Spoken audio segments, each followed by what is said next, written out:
Second tempo.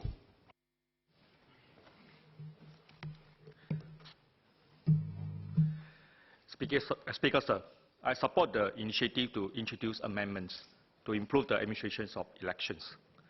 I have a few suggestions and clarifications.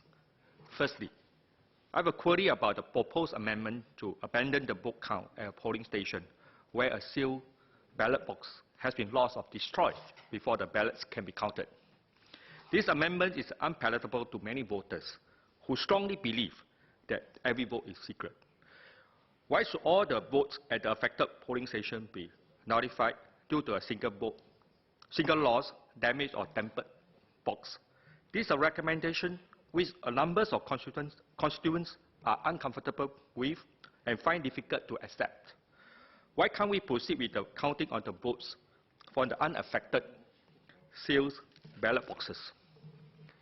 Secondly, it was proposed that should the numbers of votes from the affected polling station be enough to sway the electoral result for that constituency or division, voters of the affected station will be required to go through a fresh poll.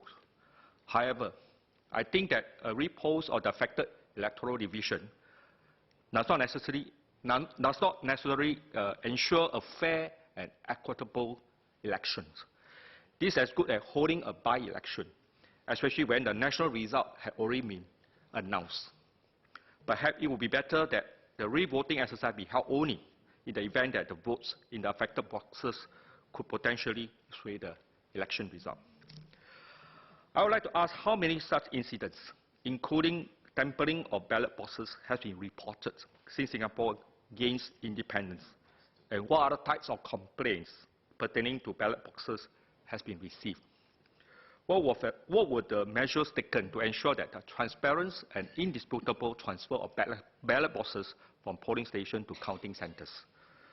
One of the doubts raised was the possibility of ballot boxes being replaced during transfers.